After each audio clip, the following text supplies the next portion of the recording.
Les essentiels du bassin avec l'un des auditeurs les plus fidèles de la radio des essentiels du bassin, c'est Cyril Perpina. Bonjour Cyril. Bonjour Rémi, oui c'est vrai que tu m'accompagnes tous les jours.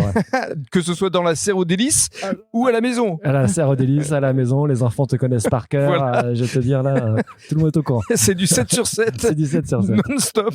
Voilà, je suis l'idole de Cyril. Tu accompagnes ma vie Rémi.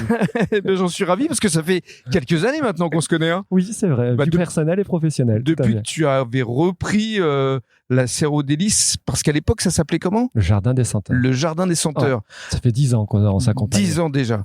Et alors justement, on va évoquer les visites, on va évoquer effectivement tout ce que tu proposes ici depuis la réouverture de Biganos. Ouais. Avant cela, on revient sur le triste épisode des incendies, mais surtout, moi j'aimerais être positif et parler effectivement du merveilleux élan de solidarité. Vous étiez une centaine de chefs d'entreprise à accompagner notamment la DFCI. Effectivement, il y avait plusieurs centaines de gens qui venaient même d'un peu partout, de Salé de Bergerac jusqu'à le Pays Basque. Il y a des gens qui venaient de partout, des entrepreneurs qui ont eu un élan de cœur pour ce qui se passait ici et qui se sont dit plutôt que se croiser les bras, on va plutôt aider la DFCI, les pompiers. Et donc on les a vus aux infos, on les a vus partout. Il n'y avait pas que les agriculteurs, il y avait vraiment tous les corps de métier, tous les gens qui avaient un peu de matériel ou même un peu de bonne volonté. Moi j'ai vu des entrepreneurs arriver avec juste des seaux.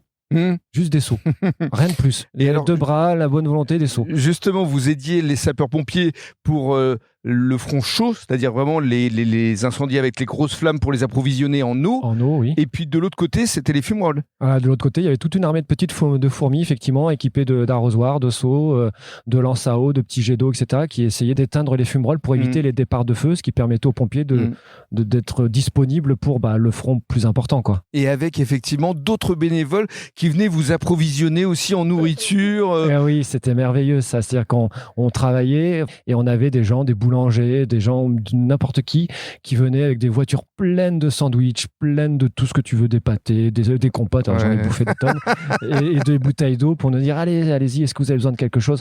Vraiment une solidarité qui fait chaud au cœur et qui montre que le bassin d'Arcachon, c'est vraiment un endroit, c'est un endroit incroyable, quoi. Voilà, c'est un endroit où il fait bon vivre et où effectivement il y a un côté identitaire, on se l'est approprié ce bassin et on a envie de le défendre. Oui, c'est le nôtre, on le défendra jusqu'au bout, exactement. Alors on revient à la serre aux délices, les visites, 10h, 18h, fais-nous une petite visite guidée. Quand on entre dans la serre aux délices, qu'est-ce qu'on découvre ? Alors on découvre plus de 150 variétés de plantes aromatiques différentes de tous les pays.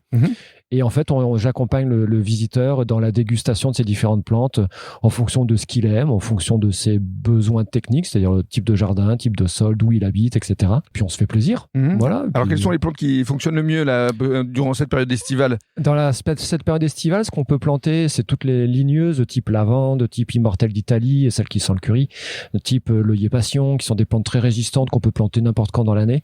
Donc oui, on a les origans, les thym, les romarins, les sauges, toutes ces plantes-là qui sont très très solides, des plantes un peu du sud, ça se plante bien même maintenant, quoi. Il n'y a aucun souci. Et on rappelle que tu approvisionnes notre ami Stéphane Carrade. Notre ami Stéphane Carrade, oui, tout à fait, sur son magnifique chariot à infusion et des fois dans sa cuisine. À Itza, absolument.